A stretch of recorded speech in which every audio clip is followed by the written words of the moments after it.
Hello प्यारे बच्चों, कैसे हैं आप सभी लोग। मैं संदीप सर, आपका वीआईटी पूर्वांचल परिवार में बहुत बहुत स्वागत है। आज हम लोग क्लास 9th का पहला चैप्टर जो साइंस में है वो है हमारे आसपास के पदार्थ। इस चैप्टर को आज हम लोग डिस्कस करेंगे और इससे रिलेटेड हम बहुत कुछ सीखेंगे। चलिए, हमारे आसपास के पदार्थ, अब जानते हैं कि हमारे आसपास में बहुत सी चीजें हैं, बहुत से पदार्थ हैं, तो उन्हीं पदार्थों के बारे में जानना है। तो सबसे पहले उनके बारे में जानने से पहले हम समझ लेते पदार्थ होते क्या हैं।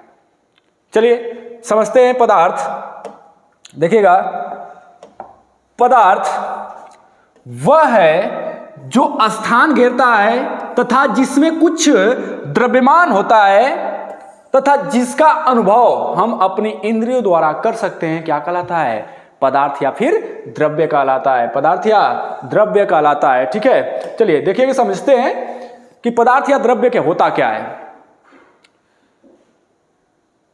पदार्थ हुआ है जो स्थान घेरता है तथा जिसमें क्या होता है, भार होता है, या फिर जिसका अनुभव हम अपने ज्ञानेंद्रियों द्वारा करते हैं। क्या कहलाता है? पदार्थ या फिर द्रव्य कहलाता है। जैसे अब इस पेन को अगर हम कहीं भी रखेंगे तो ये क्या करेगा, उतना जगह व्याखेगा। और जब इसका वेट करेंगे तो कुछ ना कुछ इसमें द्रव्यमान होगा। अब इसका अनुभव हम टच करके इसको क्या कर रहे हैं, फील कर रहे हैं। ये हमारा क्या है? पदार्थ है। बात समझ में आई? जैसे आप कोई बुक ले लीजिए और बुक को ऐसे रखेंगे, सामने किसी टेबल पर रखेंगे, तो जितना बुक जगह घेरेगा वह उसका क्या कहलाएगा? आयतन। अब उस बुक का क्या करेंगे हम लोग? वेट करेंगे। जब उसका वजन करेंगे तो उसका कुछ ना कुछ क्या आएगा? वजन आएगा। और उसको अनुभव करेंगे, टच करके क्या करेंगे? अनुभव करेंगे। तो हमारा क्या होगा? पदार्थ। जैसे एक और एग्जांपल लेते हैं, जल। जैसे क्या लेते हैं? जल। देखिएगा, जल जब पानी को हम लोग क्या करते हैं, गिराते हैं कहीं पे, तो क्या करता है? पानी कुछ स्थान घेरता है। अब उस पानी का कुछ भार होगा और उसका अनुभव हम क्या करते हैं? अपने ज्ञानेंद्रियों द्वारा, अपने इंद्रियों द्वारा क्या करते हैं? अनुभव करते हैं। वो क्या कहलाता है? उस किस में आएगा? द्रव में आएगा। बात आई होप समझ में आ रही है। चलिए आगे चलते हैं। जैसे एग्जाम्पल में मेज, कुर्सी, जल, वायु। अरे सर, वायु को तो हम देखे ही नहीं है। ओ भाई, वायु, आप किसी सिलेंडर या फिर किसी गुब्बारे में हवा भरिए, वो भी क्या करता है? उतना जगह घेरता है ना। वायु का भी क्या होता है? कुछ वजन होगा, कुछ वेट होगा, कुछ ना कुछ पक्का होगा। जैसे आप गैस सिलेंडर भराते हैं एलपीजी, तो उसमें क्या होता है? उसका भार होता है। तो वो सब किस में आ जाएगा? पदार्थ या फिर द्रव्य में। जैसा कि वायु चलता है, हमारी त्वचा पर क्या होता है? संपर्क होता है, तो हमें क्या होता है? महसूस होता है कि नहीं कुछ चल रहा है। तो किस में आएगा? पदार्थ में। आगे हम लोग बढ़ते हैं। चलिए अब आगे नोट पॉइंट, जैसा कि देखिएगा, प्राचीन भारतीय दार्शनिकों के अनुसार पदार्थ 5 प्रकार के होते हैं भैया। पहला कौन सा? पृथ्वी। दूसरा जल, तीसरा वायु, चौथा अग्नि और पांचवा आकाश। पुराने जमाने में चलते हैं जो दार्शनिक होते हैं, दार्शनिक मतलब लोगों को एक अच्छी राह दिखाना। दार्शनिकों का काम क्या था? लोगों को अच्छी राह दिखाना। तो दार्शनिकों ने बताया कि पदार्थ 5 प्रकार के होते हैं। पहला जैसे पृथ्वी, इसको ले लिए, जल, वायु, अग्नि और आकाश। पहले की सोच ये थी कि नहीं, पदार्थ ही इतने होते हैं भैया, लेकिन हाँ होते हैं, लेकिन इनके अतिरिक्त भी बहुत सी चीजें क्या है? पदार्थ है। तो पदार्थ के ठीक है, पदार्थ के 5 प्रकार है, ठीक है, लेकिन एक्चुअल बात करेंगे पदार्थ की तो हमारे 5 प्रकार के होते हैं। लेकिन पहला क्या होता है? ठोस। दूसरा क्या होता है? द्रव। तीसरा गैस, और चौथा प्लाज्मा, और लास्ट जो अंतिम आता है वो आता है बीईसी, बोस-आइंस्टाइन कंडेंसर। आई होप आपको समझ में आ रहा होगा। आगे हम लोग चलते हैं। चलिए आगे देखते हैं आयतन। आयतन आयतन आयतन इसके बारे में समझ लेते हैं। आयतन किसे कहते हैं? आयतन देखिएगा, वस्तु जितना स्थान घेरती है उसे उसका क्या कहते हैं? आयतन। कोई वस्तु रहे या वो जितना उसको रखेंगे ना, वो जितना स्थान घेरेगी वो क्या कहलाएगा? उस वस्तु का आयतन कहलाएगा। जैसे हमने क्या कर लिया, ये मोबाइल ले लिया, अब इसको इस पे क्या किए, इस बोर्ड के रख दिए, इस बोर्ड पे, ठीक। अब इस बोर्ड पर रख दिए तो क्या करेगा ये बोर्ड? इतना जगह घेरा है ना मोबाइल, तो ये क्या होगा? इतना जगह घेरा है तो इसे क्या कहेंगे? इस वस्तु का, मोबाइल का क्या कहेंगे? आयतन कहेंगे। मतलब ये जितना जगह घेरता है उसे क्या कहते हैं? आयतन कहते हैं इसका।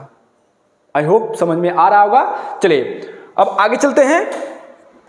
जैसा कि आगे पदार्थ के भौतिक स्वरूप का बात करेंगे, तो पदार्थ के भौतिक स्वरूप देखिए, सबसे पहली बात तो पदार्थ अत्यंत छोटे छोटे कणों से मिलकर बना होता है, अति सूक्ष्म, जिसे हम नग्न आंखों से नहीं देख सकते। इसे देखने के लिए करोड़ों रुपए खर्च करना पड़ेगा,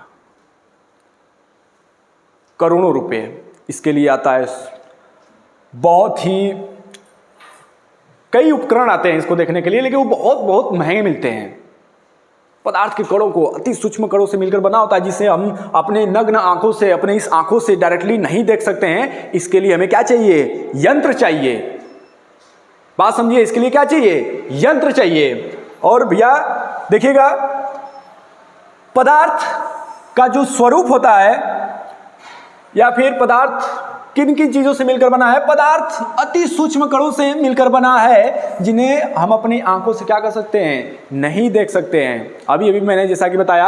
अब आगे पढ़ते हैं, पदार्थ के कणों की विशेषता।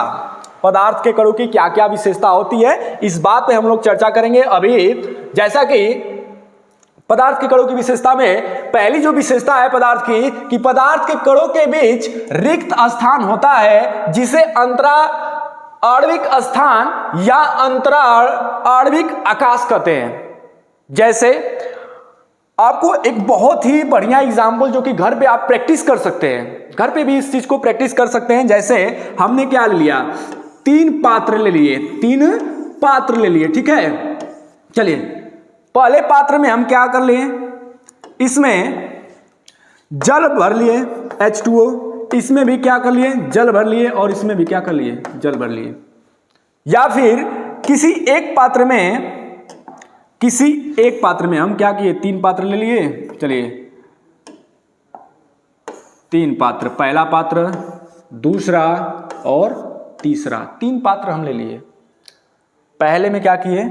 जल डाल करके इसमें क्या कर लिए? जल भर लिए, और इसमें कुछ बूंदे लाल दवा, मतलब लाल दवा जो होती है, इसमें क्या कर लिए? डाल लिए।